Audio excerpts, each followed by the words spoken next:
hashtag. Hi everybody, welcome to the first event for Black Healing Retreat, the Self-Love Panel. And so everybody's going to introduce themselves now. I'm Special and I'm the creator of Black Healing Retreat. I'm Brianna. I'm one of the panelists. I'm Gisette. I'm another panelist. I'm Joy. And I'm Divinity. Okay, so I created the event because I feel like self-love is an important conversation that we need to have, especially because now there's so much struggle going on with people learning to love themselves and being comfortable with themselves, and there's so much pressure to fit in with other people, and I think that sometimes we forget nobody can be you like you can. So I decided to create this event so that we can have these kinds of conversations and remind ourselves of how important it is to be you. So the first question is, what does self-love mean to you, and what are some of its attributes? Anybody? Yeah, the floor is open. Both of y'all can. The first thing that comes to my mind is who you surround yourself with and what you allow kind of reflects your self-love. So certain things you allow will kind of reflect the way you feel about yourself. That's the first thing that comes to my mind. What you allow.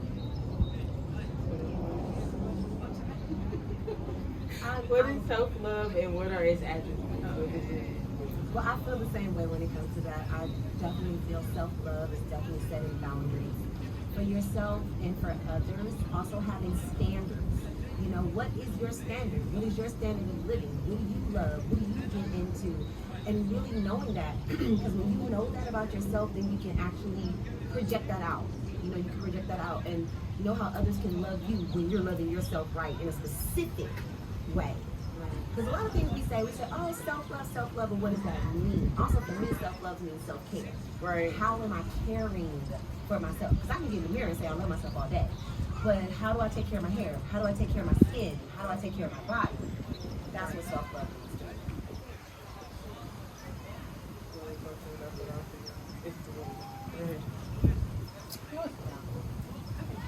me. Okay. That way we can hear you in Would case. she be able to fit like in the frame right here? Or right here, is that good? Yeah. Okay, cool. Anybody else got anything to say? I pretty much agree. Only adding on, it is also about, in order to have a whole self, you have to think of all aspects. So your spirituality and your, I don't know, all the aspects that create you as a person. So as long as your energy is also taken care of, as well as your mindset and your emotional, I feel like taking care of all of those things also is self-care to maintain that, and self-love to uphold it. Yeah, that was actually going to be one of the other questions. Is there a difference between self-care and self-love? And I think if that's the case, then self-love is the emotion behind it, and self-care is the, like, what you do, the behavioral aspect of it. Yeah, the action behind it. Okay, so the next question is, growing up, did you have any examples of self-love and self-care? Did anybody model that for you? I feel as though when it comes to that, not to say it was the opposite, but I think it was more so like, okay, this is what I shouldn't do if I love myself.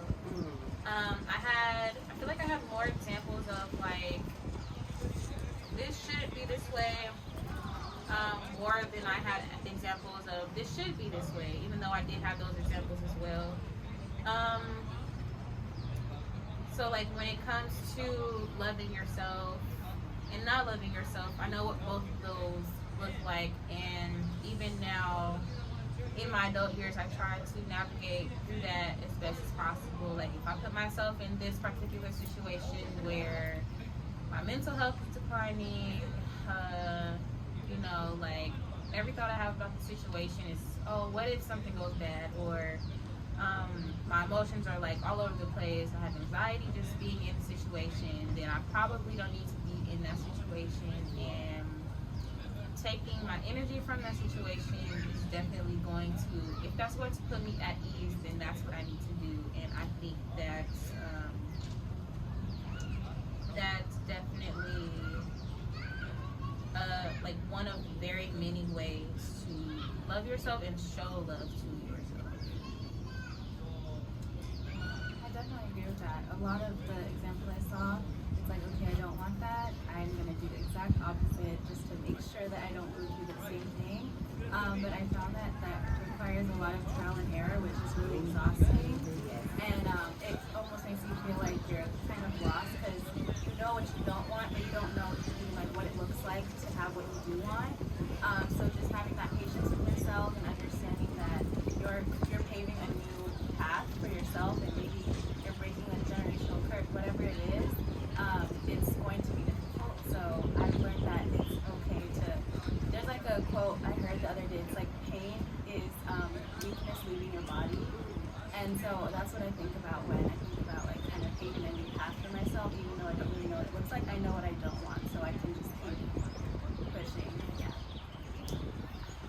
I personally think that it is a difficult question to picture somebody else modeling self-love because, like you said at the beginning, it is your own self, like your personal journey. So, like somebody would go to a spa day for self-care, and I'm personally not a spa person. So we wouldn't handle that in the same situation. So it's hard to look at, okay, I see you upholding this look, and to me it might be like, you don't even look like you like yourself. But to you, this is like, nah, like I love myself. This is how I express myself. I was talking the other day about J. Cole, and you know, how he has all of this money and stuff, and then he just walks around, you know, baggy shorts or the, you know, sweatpants and stuff. And to him, he's loving his authentic, natural self. And to us, it's like, sorry, like, what else to do? You got all this money. So I feel like you can't really model self-love. You have to be self-love. And yeah.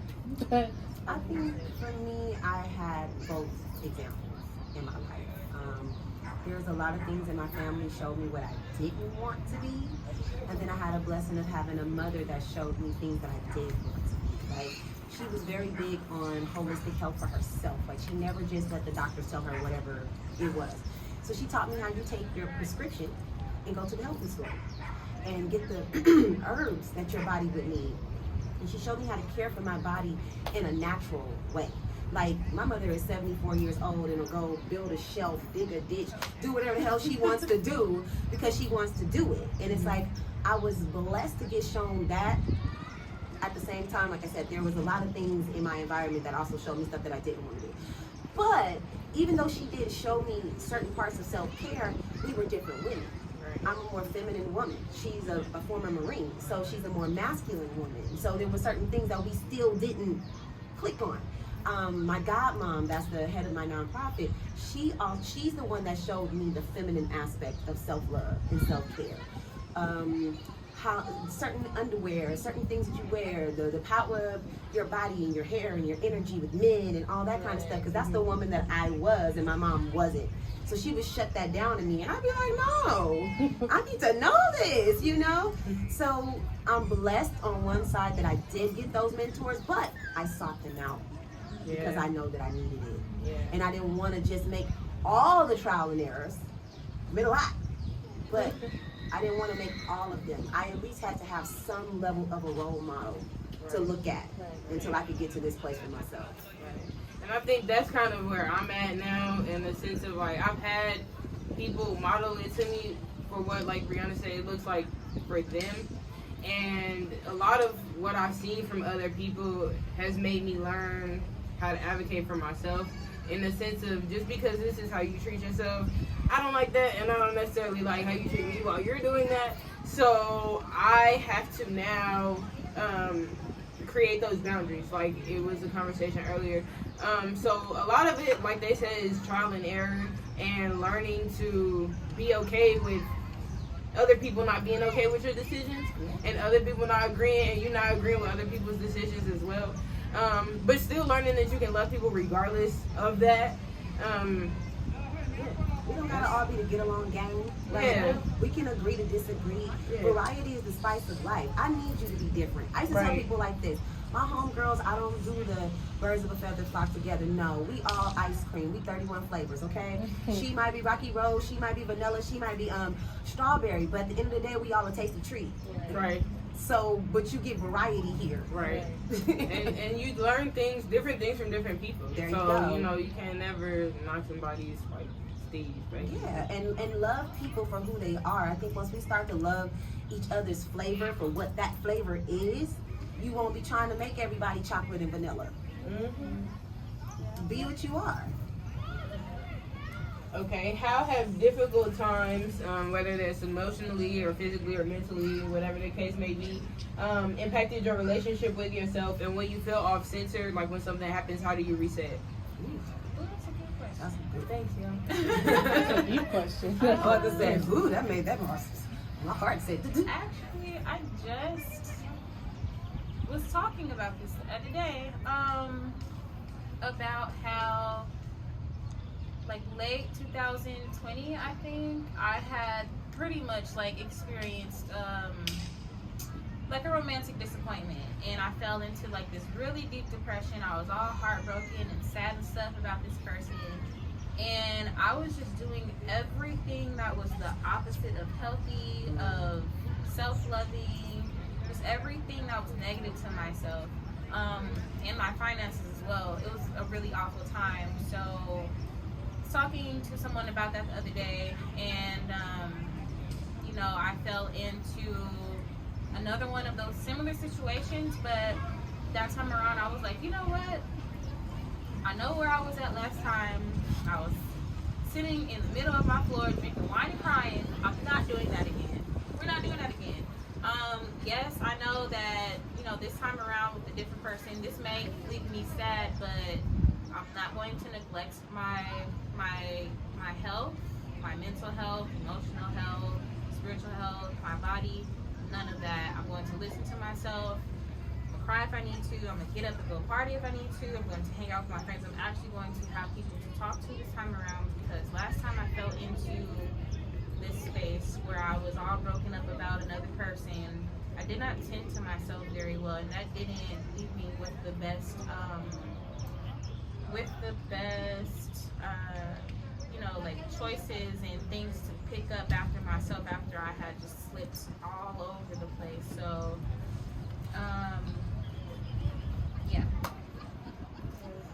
I very much get that, because my self-love journey literally started this year. In December of last year, everything hit me right in my face. I went through a breakup. I went through losing a lot of friends, family problems, money problems. Like, everything was just so stressful. And I was at a point to where I told every single person who was in my life that December 31st was the last day I was going to be unhappy. That January 1st, I don't care if I had to push myself to smile every other hour of the day, I was going to be happy. And since January 1st, I have been doing that. I've been keeping my word. And, you know, I'm not going to say, like, money probably just disappeared and all of that, but, you know, you look at it with a different mindset. You look at it as in, if I say today is going to be good, then it's going to be good. No matter There's no choice. I the made that arguments, choice, period.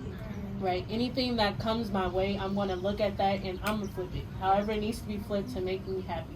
And, I have my days where I still get frustrated and anything, but every day I've went to bed this year, since January 1st, I have not went to bed crying or sad all year. And I'm proud of myself. And I know it is a step-to-step journey, but I just said I'm not going to let myself get that low anymore. Because I let myself get that low, and I felt alone. And it's just like, when you realize you're at your bottom and you only have you, then you look at yourself and you like, we gonna do Yeah, this. like to. if I We have gonna do it. myself, Yeah. that's it. Yeah. Right. Just to add on to that, you said two things. Like first, I'm not going. Like of course you're human. You're going to have bad days sometimes, but even with that, I've started getting into the habit of like, okay, if something bad happened this morning, I still got mid of the morning to look to, the afternoon to look to. I got 7 p.m. to look to. I got 12 a.m. to start over. Man. And you have to view your day in sections, especially when something, inconvenient is happening in your day. Like if you've had a great morning and then let's say by like 12 or 1 p.m. you driving somewhere and you get a flat tire. You don't have no money or your finances together to get that all the way together, but there's a chance to flip this and something outside of that, and that's what you need to get to. It's really keeping your mind above that bottom frustration level so that you can get to the other side of where exactly it is that you need to be. Yeah. And also like what you said, like if all I have is me, like we're not just finna sit here and slip up. Like ain't nobody finna pick me back up, you know what I'm saying, and get me walking on my feet. So I have to, like, if all I have is me, I have to make sure that I'm giving everything and pouring into myself exactly how I need to be, because like you said, like it's just all I have. Like yeah, you got your friends and your family support, stuff like that, but It's us for us. it's us for us. Like if they are dealing with their own stuff for the day and you ain't got nobody to rely on, like it's literally just, you know what I'm saying? To that point, to answer the question, I think the first step for me was to remove myself from whoever it was that didn't reflect what I wanted to see in myself. Because I think usually we put ourselves in cycles of being around people who make us insecure, and then they'll call you insecure or something. You're like, that doesn't resonate with me, but am I insecure? You start questioning yourself. And so I had to first remove myself from those people and kind of rebuild what I knew about myself, and those weaknesses, God actually means for those to be those things to actually, be that blessing to other people. Yeah. So if you're scared of like public speaking or whatever, that's where you're going to like bless other people. And the way you love yourself and the way you nurture those weaknesses or whatever it is that makes you feel like you shouldn't love yourself is actually a source of so much growth and so many things that you can do. And then also I was just thinking like the other day, I was having like a bad morning, and like you were saying, I really like how you like said that, like sectioning the day off. It's not like throw the whole day away, like Restart the whole day. Exactly. 'Cause I used to do that. I used to be like, oh, the morning, like it's over. But I started like telling myself like, okay, like it's gonna be a good day. Like I'm gonna take myself to get some food. Like I'm gonna watch some Netflix, drink some wine. Like I'm taking care of myself the way I want to be taken care of by someone else, in the future, whatever it is. But that has to start with me. That has to start with, because then if someone comes in, none of those things is gonna like affect me. It's not gonna move me too much to like be taken out or to whatever. I'm gonna be doing it. Right. I'm gonna travel. So if you wanna take me, sure, that's fine. But I'm not gonna be. That's not going to affect me. I'm giving you my whole life because you did Right. this. Exactly. Yeah. So let's talk about what you can actually add to my life, because I can do those things. Right. So yeah, I think that's really important. And it sets the standard. So I treat myself like this, you're not going to treat me any Less less. than that, There's no yeah. way. You can add to it, but you can't subtract. And Yeah. I think it's a good starting point. Yeah. How you say how has things affected you over time, and what do you do to like get through those things? So yes, things have affected me a lot, and I've taken a lot on throughout my life of being a young humanitarian, and I've cared at levels that nobody cared. And people will be like, why do you care so much? I'm like, because nobody cares, and nobody's caring about me. Nobody's there for me and the things that I'm experiencing. So I feel the need to actually care. And in my caring and putting myself out there to do things, I've been hurt, I've been heartbroken, I've been beat up, I've been through domestic violence, narcissistic abuse, I've been through it all, and literally have had to come back. What have I been through? Yes, I've been depressed. At a point I've been diagnosed with 2 ailments from stress and just taking on too much, suppressing my voice, all of those different things, to now I'm healing from my thyroid. I'm healing my gallbladder. I'm healing my liver. Those places are where pain and anger is stored. And I was so mad and I was so angry at all of the things that had happened to me, all the things that people didn't pay attention to, all the love that I didn't get that I felt I deserved because I put it out there in the world. And now I allowed myself to be taken advantage of way too much because of what I felt I wanted and what I needed and how much I wanted to prove myself and be validated. Now I've stopped. I have completely stopped. I've learned to love myself on levels of accepting myself on every single level. Where I am right now, my weight and a lot of different things, it's not what I per se like, but I've learned to love because I'm healing. I'm coming through some of the worst battles and struggles and wars in my life, and I'm freaking winning, okay? Yeah. So I take that, I take that at each level, and what do? Every tool that I was given, I do my best to apply it. Apply it. Like you say, see yourself. Force that smile. Force that smile. What I did do to get myself back to a certain place, I took a picture of myself where I looked my most beautiful and I looked my most happiest. And I put that up on my mirror. And I said, until my face looks like this, I gotta keep working. Yeah. My face, if I could see all this sadness and these tears and all this stuff in my face, but in that picture, that's not how I look. I gotta keep working to get my joy and my light and my beauty back to this. Mm-hmm. And that's what I've done. And from that point, every tool, every class, every prayer, I use it. If it's a salt bath, take it. Get that energy off of you. If it's a crystal, put it in your bra. If it's a reading, if it's just a gathering with people, I take all of this and I build myself to the next level. And believe in myself. That's what I do. And the biggest thing that I have done is my inner child work and my shadow work. Getting in parts with all the stuff that I don't like, or the parts that I thought my mama should have been a better mama for. Take that off of her, be my own self's mama. Mm-hmm. Be the woman that I need, and go surround myself with the young women and the elder women that my soul is calling for. And now I'm feeling myself happy. I started a while ago and then I regressed. When I turned 22, the day I turned 22, I was like, you know what?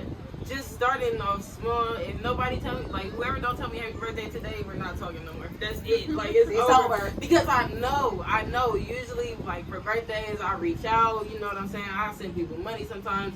That's just how I am because I want the same thing. Mm-hmm. And so it started like that, and then I was really lonely for a long time, for a minute, and I was just like, I don't like this, but I was willing to wait. Yeah. And then I started going through different stuff.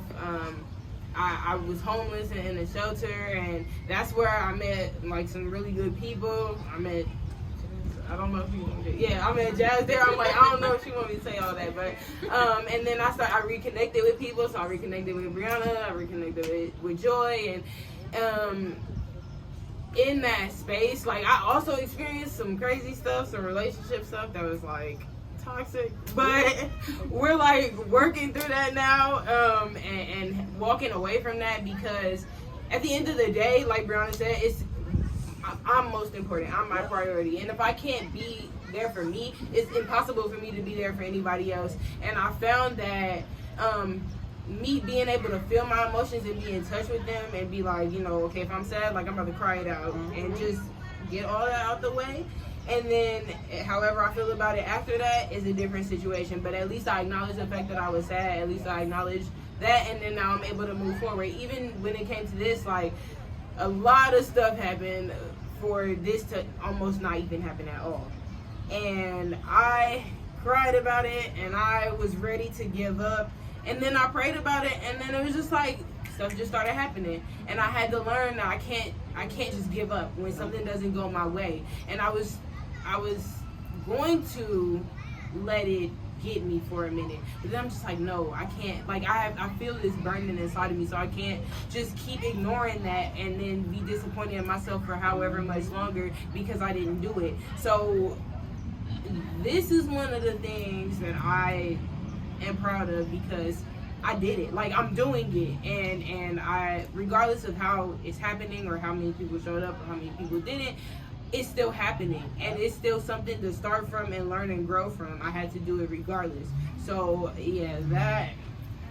And that's a big deal. Yeah. Showing up is the biggest deal, and the fact that you did it, it's like, Thank you. Something you said though made me think like, when we're doing this whole like I want to treat people with love so I can get it back, it's almost like we're just like modeling what we want, Yeah. almost like, but we don't really have it within us. Yeah. So like I feel like what I'm trying to do in terms of my self-love journey is actually cultivating it within me, so that whenever I do something kind, whenever I help someone, whenever I do whatever it is, it's just because that's all I have. That's all I have to give.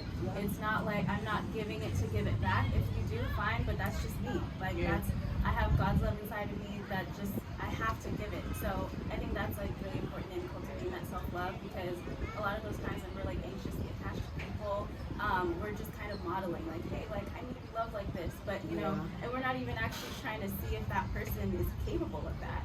And like a lot of people that we fall in love with or whatever is just a reflection of what we're doing towards them. You know, it has nothing to do with them. Like I'm funny, but like I'm just laughing because I'm funny. I'm laughing at my own jokes. You know, so like we have to understand like, is it that other person or is it you? And like you have to learn like how to give it freely and just make sure that it's coming from you and you're not just modeling it to receive it back. Yeah, because I think when you are able to give it freely, the people that are around you, or you'll start to get people around you that are able to do the same thing. And then that's when things start to kind of fall into place. Because like you said, I'm funny. I be laughing at myself all the time. Like, but yeah. So when you start to get more comfortable with yourself and when you start to like love yourself more and show up for yourself, then that really does make a difference. And I think that's a really good point about starting to do it for yourself. And not so much with the intention of like, so somebody else can be like, oh, well, you did it for me. Because then you never know where that's coming from. So it creates bitterness in yourself too. Yeah. and you're waiting. It's like, and when people know that you're doing it for that, they play with that. Oh, she wants me to tell her she's cute today. Right. She's waiting for that cute. Like, you know, when you give it to yourself and go on and know that you were just it, people respond to you different. How do you believe that the people you keep around you impact your journey, or how have they previously, like, you know, people that you've had to let go of, or people now? Sure, I think the people that you keep are the most important parts of your journey, to be honest with you, because either they're going to detour you or they're going to help propel you forward. Either way, or they're going to keep you stuck and stagnant wherever you are. Like my godmom, not my godmom, but one of my mentors, she used to always say, if you want to soar with the eagles, you can't hang out with wild turkeys, because turkeys don't fly. So the only thing that they can do is tell you what's going on the ground. The eagles got omnipotent view. They can be all over the place. So there's times that you see that. You see a bunch of eagles trying to hang out with wild turkeys, and their lives aren't going where they could or should be because they grounded. And everything down here is telling you, oh, this is good, this is great, this is that. But that's not the truth, because your reality is greater than that. So I've learned that with my life, who I'm surrounded by is definitely going to reflect my journey as to how far I'm going to go or not. I'm in a space right now where I was just saying, damn, I need some new people in my life. And in particular, I need some new women in my life that's at a certain level, because I know having quality women and good sister friends in your life, I've seen it. I have older women in my life. It will take you so far. Just this event today, having good women that truly care is how this is actually happening. But if it was nobody that gave a damn about you, that really understood and really could come to the table with some real things in their heart, you could have got this done. Right. So to me, it's the most important. Before I fill my life ever again with people that aren't worthy of my time, my intelligence, my love, my care, I'll be on my own. I'll rock with myself. But I need people. I ain't no strong single by myself, black woman. No. But I will love myself and validate myself before I put myself in the midst of people that's gonna derail me, detour me, or keep me down. Yeah. I used to be really like, I don't need people kind of person, like, because sometimes, you know, and I think it's just the kind of people that I had around me. Yeah, because the people I had around me, I just didn't feel supported. I didn't feel any of the things that I feel now. And I was just like, I'm cool. Like I'll be by myself. But I'm grateful that within the past couple of months, I'll say within the past 6 months or so, the people that have been around me, like I say all the time, I have friends now that will fight me over me. Like, they won't let me just make bad decisions. They let me be okay with it. That's what I'm talking about. That's love, okay? They'll tell me about myself. They'll let me cry, and then they'll tell me I was wrong. Yeah. And tell me that I shouldn't have done that. That's why I shouldn't have answered the phone anyway. That's why I shouldn't have did X, Y, Z. All kinds of stuff. My friends will fight me over me, and I'm grateful for it. And I think that that's how God shows up for you and the people around you. That's how my next Facebook post. I need friends that will fight me over yeah, they do, like, regularly, but they're also there for when I'm winning. They're proud of me, and they show me they support me. And so the people that I allow in my space, I found are really important. And even if it's not like a physical allowance, even if it's just on the phone, all that stuff makes a difference. So if you answer the phone and it's somebody you already know, like, that's off, you're gonna feel it. Even if you don't feel it right then, you're gonna feel it later on. So it makes a difference. It's important to be attentive to how you feel, like, internally when you're talking to people, or when you have certain people around you, because your body will tell you. Like, I've been, one of the things that I've been more attentive to lately is, like, if I have people in my car, like, I like music, I play it loud, I'll be singing and stuff, and with certain people in the car, I won't. Or I'll turn the music down, or I'll just, like, sing all extra low.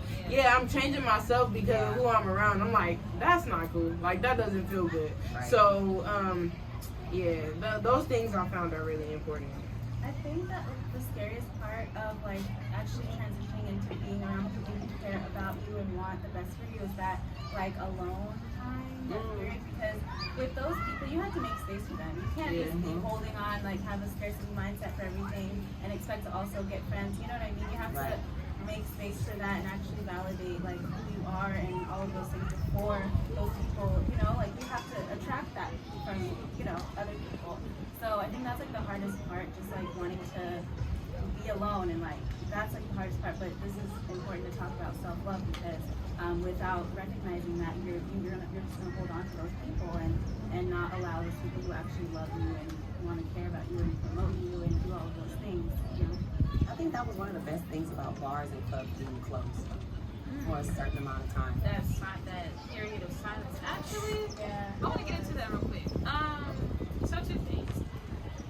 To answer your question, I think it's along with having people around you that you not only feel good around and validated by, you have to have people around you that will also put you in your place about things pertaining to you and about things outside of you. And also remembering that you attract the type of people that you are on the inside, even if it's just like a small part of you, which if you are learning to know and understand that, you'll definitely, you should want to get yourself together, like, internally, so that you can continue to bring, and attract better people to you. I was told by someone, like, I get readings by, I've had therapy sessions by her. She said basically, like, people are human magnets. So we tend to, like, there's something inside of me, like that attracted every one of us together that's sitting here. Like, even if some of y'all, like, I won't see it again, or, like, speak to again, like, something, like, even aside from, the fact that this is a panel and special is hosting it, attracted all of us here in the same space. So to add on to that, the sitting with yourself in silence part, reading a book called The 7 Spiritual Laws of Success or something along that line. That's a really good book, and like Deepak Chopra, I think, and he was talking about how when you sit alone in silence with yourself, like, literally dedicate a day of silence to yourself. Don't call nobody, don't listen to nothing, don't listen to nobody talk about their problems.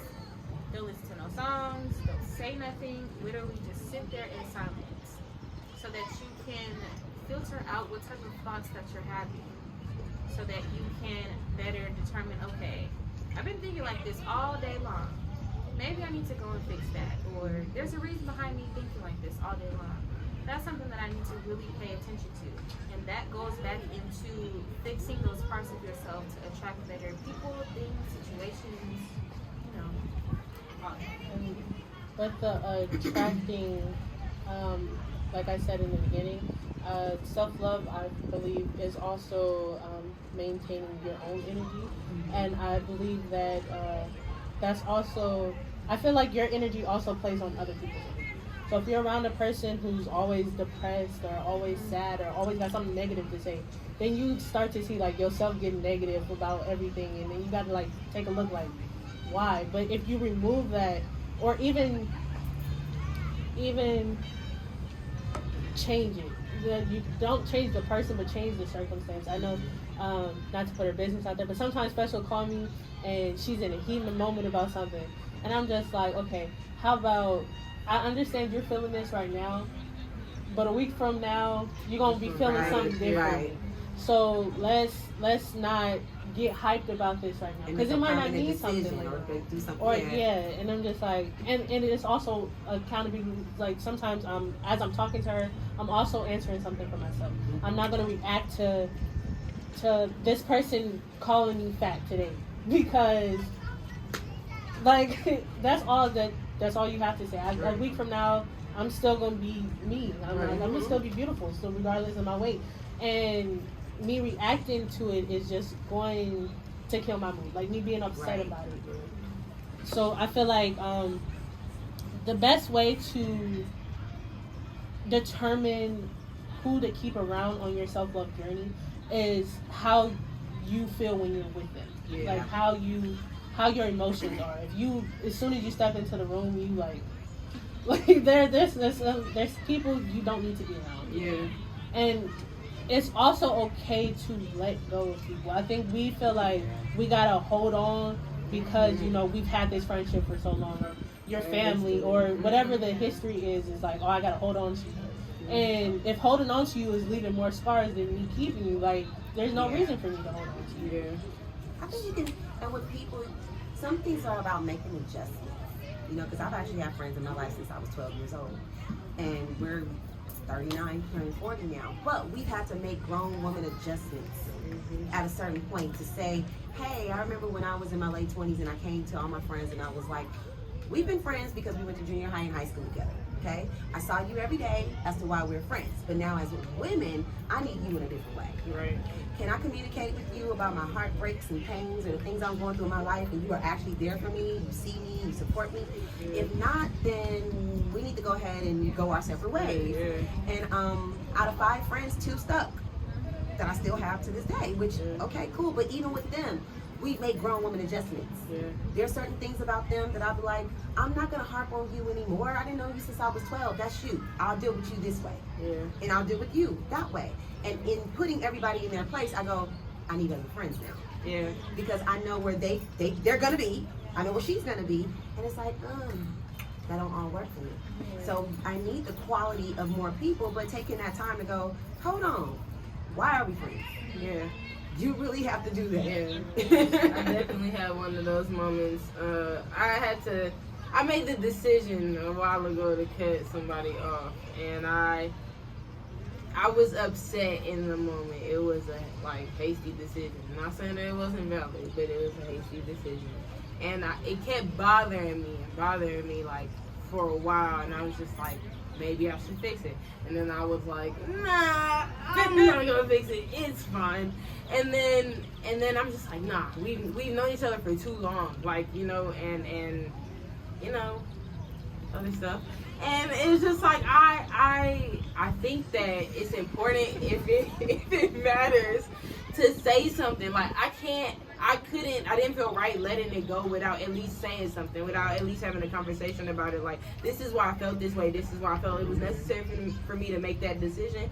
And if if you cannot show up for me in this way, then we can keep it pushing. But if you're willing to, then we can go in a different direction. And now things are different, and that's good. So, Yeah, it's beautiful. And I think when we can do that, we will be much better at choosing partners, like our actual partners that we want to be with. Because you can see relationships go up and down. yeah.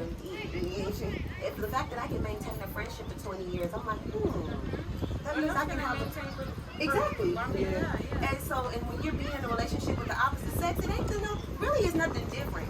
When you really want to start putting, the husband role and the wife role, stop friends. How can I love my friends? Okay, I've been able to love a friend for 20 years. I've been able to go up and down with somebody.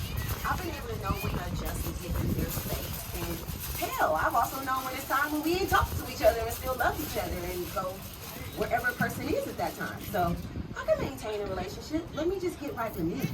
Yeah. So then I can keep that. Yeah. I wonder though, like, do we need to explain to people that they're being reassigned?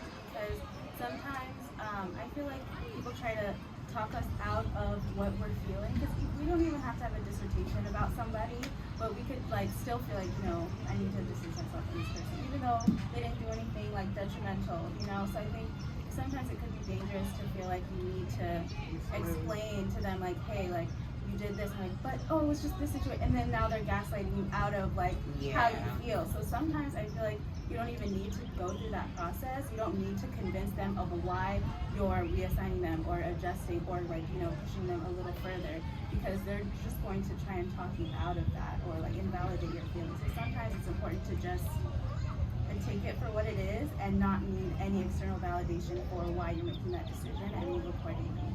Yeah.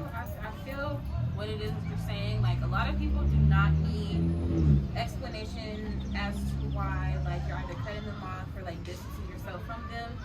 But I will say, in certain circumstances, in very few circumstances, it can be valid to explain to a person like, hey, if we're going to continue to like give air to whatever this relationship dynamic is between us, whether you're my boyfriend, girlfriend, my whatever, you know what I'm saying, like we're friends on any level. I'm going through this and I'm going to need you in this way. Can you do that? Mm-hmm. Yes or no? Okay, cool. If it's a no, cut you off right there, or maybe even just distance myself from you. We can talk here and there, but as I said before, I'm going through these changes in my life. You cannot show up for me the way that I need my friends and everyone else to show up for me, then you more than likely will not be getting too much more of it. Yeah, I can understand that. I just feel like sometimes if you've communicated at each step when they disappointed you, That's the then difference. there has to be a point where it's like, I have already communicated what I needed, and you have showed me that you are not capable or you are not willing. Yeah. So like at the end of it, when you decided you're done, or you just want to, you don't want to cut them off, you don't have to cut everybody off. But if you've already gone through that process and they're not responding, they're not going to be there with you during the hardest times, because you had one little problem and they weren't there. Right. So you can't expect what they haven't shown you. So in that case, yeah. But if they haven't done that, if they haven't disappointed you consistently, and you just want to be clear, like, hey, I'm going through this and I need you, then that's going to be the test. But yeah, if you've been doing it and they're letting you down, don't expect them to come to the war if they haven't been at the battle. I think that's usually the deciding factor, like communication. If I've communicated my feelings like thoroughly, and you blatantly like disrespected or rejected my feelings, then you should understand why you're not taking this next step. Right. I don't understand if it was reciprocated. And I know everybody's in the I do to others how I want to be done to, but people don't really put that into play. Like, they won't show up for you, but when you don't show up for them, it's just like, End of the world. Yeah. right. Yeah. And then you get all these side looks, and then you start to feel some type of way. So then you go back to like, okay, well maybe I do need to give you more time. And it's like, no, I need my energy to be matched. Yeah. You need to match my energy, or it don't connect. Like. And Adams, everything else understands that except humanity. And it's just like, no, if you're not there, then you need to go. Right. So, Yeah, it's, I think that was some people you don't need the explanation. It's already been explained. Mhm. Yeah, and I think sometimes too, like when you grow up a certain way, when you're not used to having certain attention or certain relationships, like the people pleasing type thing, it makes you feel like you have to explain. And I recently had this, and I had a situation recently where I was on the phone with somebody and I was just like, this is dumb. Like, this is dumb. I don't have to continue explaining something that I've been explaining over and over, and it goes to that same place every time. And it's like, even if it's whoever's taking it there, the conversation is stupid. It's draining. And it's draining, and it leaves me feeling riled up for days and whatever later. And it's just like, yo, I'm not obligated to give my time and my energy and my emotions to this situation, because when my feelings and my emotions and whatever else was there, it was disrespected and it was mistreated. Yeah. And I deserve better than that. At a basic minimum level, like I deserve better than that, and I don't have to give my energy to that. So it's no point in picking up, it's no point in picking up the phone, it's no point in going out, it's no point in doing none of that, because we already know where we stand, and you can do whatever you want to do, and I'm gonna do whatever I want to do, and that's pretty much that. So yeah, guys, this is a good conversation.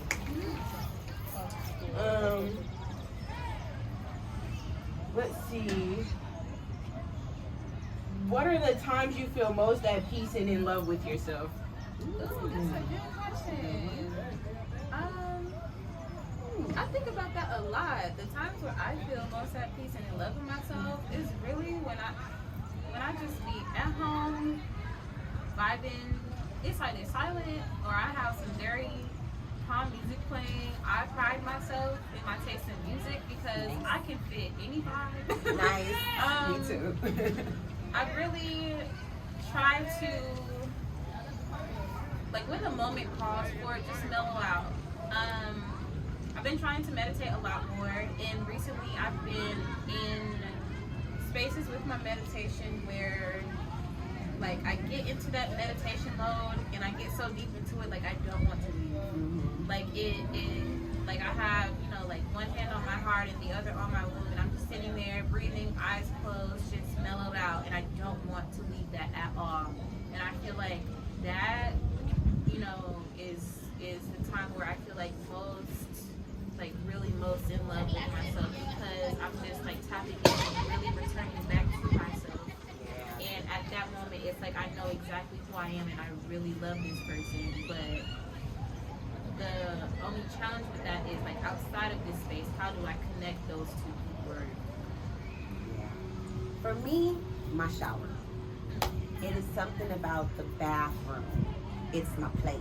When I can get in the shower, and the hydrotherapy is where I get all my ideas, and I cleanse and I heal and I pray, and when I'm taking my spiritual baths, or just in my mirror, I like to take time loving my body. Like, when I get out the shower, it's a big thing for me. 15 minutes of me time, putting on my lotion and my oil, and really feeling my skin, and really rubbing my body, and really just hug yourself after you get out the God, shower? I just hug myself, and I'm in the shower and I kiss on myself, and just play and dance and shake my booty and all kind of stuff in the shower. And then when I get out, I'm doing the same thing. I like to rub my feet and just love on me until then. When I walk out the bathroom, I'm still in my vibes. I'm still in all my stuff for the day. But that beginning moment, or even when I'm going through any types of moments, I might be in the shower 3, 4, 5 times a day, because it's just that thing that just gives me what I need. Or when I'm at the spa.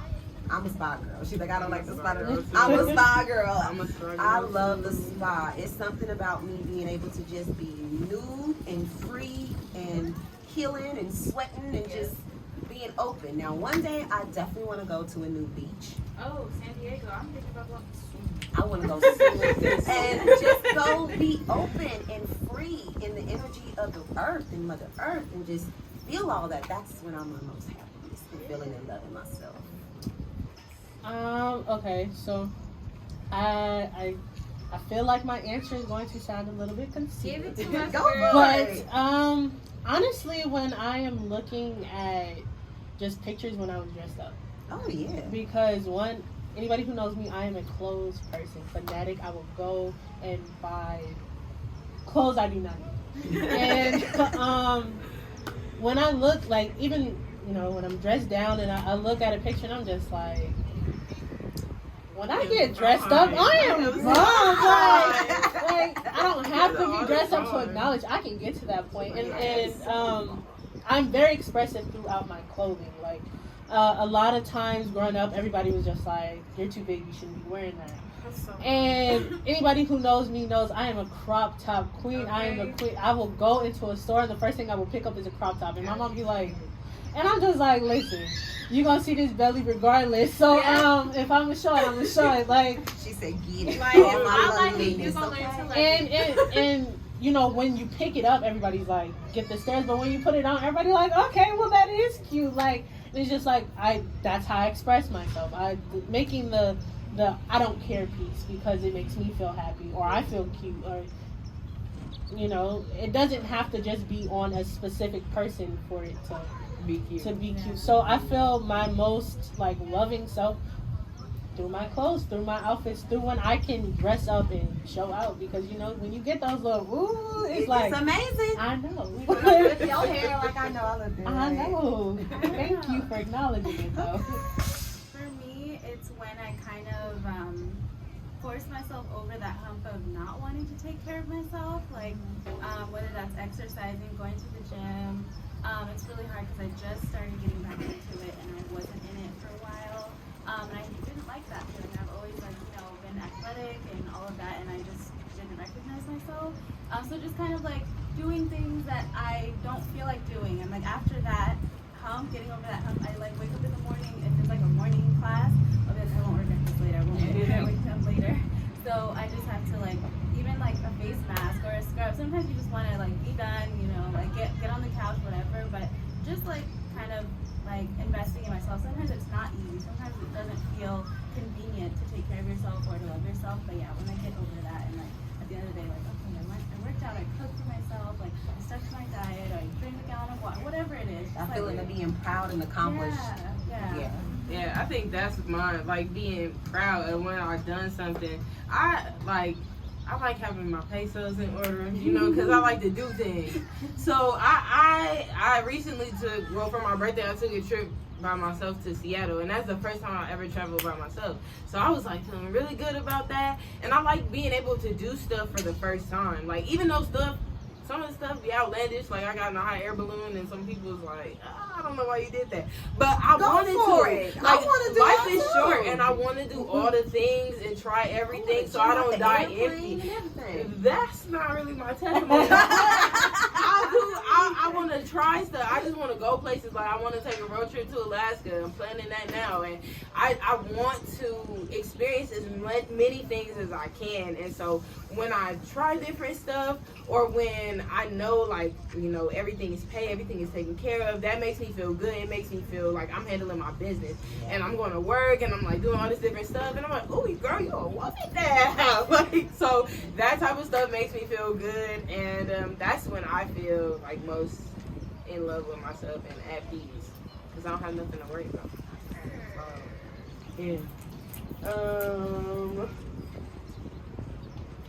Do you guys have a self-love, or a self-care routine, and how does your mood change and your interactions with people change when you miss it? So my new self-care routine is saying no. Because that's the best. I realized it was really hard for me to say no. And when you say like something you really just don't want to do, I would be like, okay, I'll see. But now I'm just like, nah. Like, I'm not gonna do that. I'm not gonna tell you I'm gonna do that because I'm gonna feel bad if I don't follow through. So yeah, my self-care routine is literally saying no, but with glitter. It's so funny. And mine's on the other side of yours. Mine is saying yes. I've been such a giver that I would cut people off from giving to me. Ooh, that's a good one. Yeah, that's good too. Now I'm starting to say yes. I will receive that. Yes, I do want those things because good. if I give all my energy out and then cut everybody off and give it to me, then what? Like, you don't have anything. So I was like, oh shit, you gotta be a good giver and receiver. So yes, I want that. Yes, you can do those things for me. Yes, I need help. Yeah. Yes, I need help. Yes, I That do. has for sure been a struggle for me. Yeah. Okay, so before I get into that, self-care routine and how it affects my mood toward other people when I don't follow that. I feel better when I take care of my body, my skin. My body will tell me when I've been messing up, when I've been eating too much crap. When I have my face will tell me when I have not been moisturizing her enough. Okay, all of that. My womb will tell me when I have not been steaming enough before my moon comes, you know what I'm saying? All of that. So when I get on the back end of missing all of those things, I feel it with the period cramps, see it in my face be flaking up because it be so dry, things like that. And it definitely, it doesn't make me mean or crabby to people. It makes me less confident of presenting myself in front of people. I've been slipping up on taking care of myself. I feel like it's showing outside now, and that I don't want to present myself like that in front of other people. But I'm trying to remember what it is. Oh yeah, back to the saying yes thing. That's also been something that's been a struggle for me as well. I've been trying to acknowledge and stay in femininity and really learn about what that is and being okay with having things being done for me, especially when it's a man doing it. My mother is a very how do I explain my mom? My mom is a lesbian, and she's not a very feminine lesbian either. She's quite the opposite. And one thing she always tells me is, don't be out here asking for stuff. You got it. You know what I'm saying? Don't be out here begging people for stuff. Don't be out here asking people for stuff. And then my dad, same thing. Do not be out here asking men for anything. You don't have to depend on a man for anything. You got it. But now in my adult years, now that I'm learning about, possessing the energy of a queen and attracting versus chasing, yes, I want stuff done for me. You said you want to pay my bill. Absolutely, you can do that. Yes, help me save my money. You said you trying to open my door. Absolutely. And that's also been one of the very many things that's been hard to maintain about femininity is remembering, I don't have to be a strong black woman today. I can be, a little damsel in distress and have some. My wrists are broke, baby. My fingers, they stuck, honey, and I can't feel them. Can you open? You know what I'm saying? You want to take out the trash? You want to do what? Oh my gosh! When I tell y'all, and special knows the person, you ain't not gonna get into all that. But basically, I was in this person's home one day. And, if I put something in the trash and I see the trash is full, I'm going to gather up that bag. It's just a natural, you know what I'm saying, strong female trait that I have, you know what I'm saying? But he looked over at me and he was like, don't ever touch trash when you're around me. I was like, oh. Whoa. You're right. What am I doing? and even after dates, you know what I'm saying? Or before dates, if I'm sitting in the car and he gets out the car, my first instinct is to open my door. Right. But then he'll look over at me and I'll be like, my bad. You got it. And that, honestly, the hardest thing about maintaining everything that falls under self-care is on the femininity aspect of it is remembering I can relax. Yes. I can be a flower today. I don't gotta be the lawnmower. Right. I sun is shining on me. The lawnmower is not about to come and damage me if I just lay here. Like, I'm low enough, you know what I'm saying? Like, I'm cool. The way that I grew up, it's like, I don't want to stereotype. Well, I grew up in an African household. It doesn't mean that all African households are like this, but yeah, my family's Kenyan. Oh. Yeah, so what I grew up realizing was that like my parents wanted us to depend on them. Like they really like wanted to pass me, like my dad takes care of me and then you get married and another man's gonna take care of you. Like that's kind of like how it was. And like I felt like even though they might have had great intentions, it just felt like so much control. It was just like, you don't want me to like take care of myself. You want me to rely on another man. Like, you know, it just didn't sit right with me. And so I kind of went to the far end of that, and I was just like, I can take care of myself. And like when I would go on dates, I'd sit there and present how little I needed them. Oh, you know? God, like, yes. Like I'm telling, and the guy's like, oh wow, that's amazing. But like you don't even realize that's a masculine thing to It's do. a very And masculine like, trait, why are you trying to like? Why am I trying to sell myself to this person? Like, oh, you don't have to worry about me. I can just take care of myself. I can do all of these things. Like a real man is gonna look at that and be like, okay, she don't need me. Right.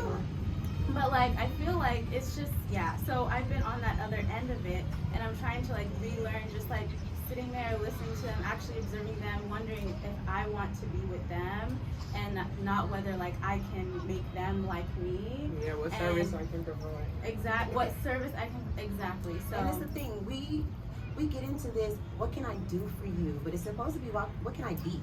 exactly. Really, what can I be for you? You know, I really love April Mason. She's a feminine lifestyle coach. I don't know if you guys have heard of her, but she really, really speaks about that and us building in ourselves and in our femininity of being the thing instead of presenting what can you do for this man. No, what can I be in your life, and what do you have as a woman I can amplify in your life? Because as women, we're magnetic energy. Men are electric energy. So when we come together, we're electromagnetic energy, but we're the magnetic energy. So how do I magnify and make things bigger in your life? But you got to come with something. And versus us feeling like, oh, I got this and I got that and I got this and I got that. They like, what are you I doing, boy? can cater to you all day long. Okay, Right. that's nice, but what are you doing outside of me catering to you? Yeah. I can't cater things to you that you got to get up and do for yourself. I can, be that piece for you after you've come home from, like taking care of everything all day. But when it comes to, like you said, like what can I be for you? Right, to your point, it's like we were actually talking about this in Bible study the other day. It's like with someone you want to be with, like especially as a woman, you have to understand like when you're on a date with someone, like another person, like a man, you're supposed to like listen and observe to see if they have a vision. Because if they don't have a vision, us as women, like you said, we're actually supposed to support that vision, whatever it is. Yeah, whatever that But is. without that vision, I should not be trying to give you a vision. Or give you mine. Right, then we're flipping the script, and I'm gonna be the one with the vision, and you're gonna be, it just puts me back in that masculine energy again. And like, so it's really important to understand that the most important thing with the man is having your vision. They might not be there, but if you can see like the fruits of what they're doing, and you can help them, and you can be that helper, then that's like the most important thing, to be in that feminine energy and just receive what they have so you can cultivate it.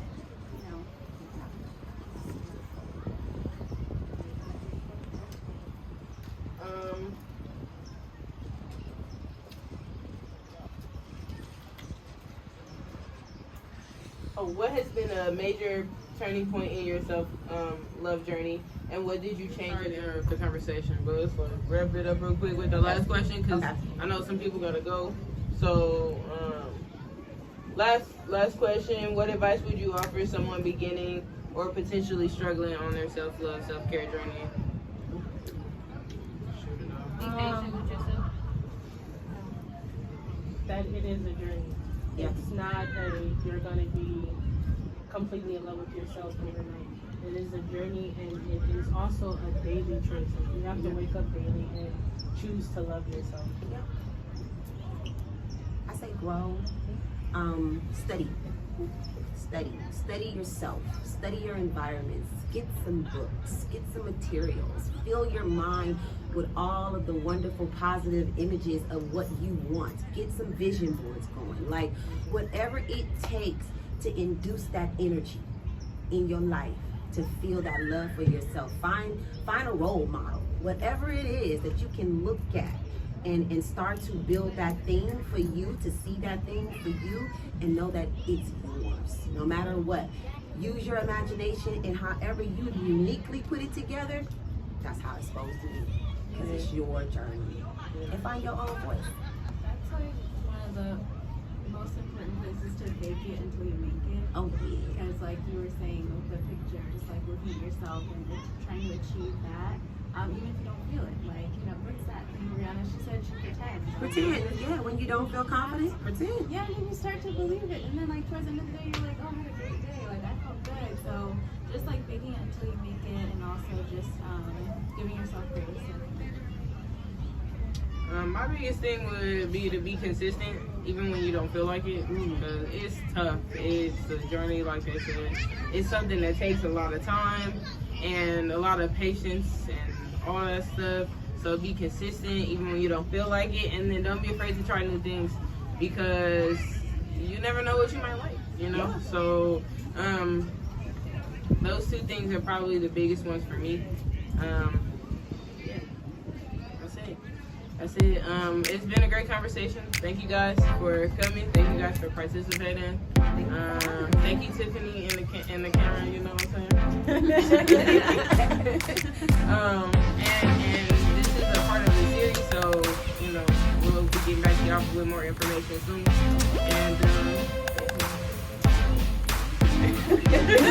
And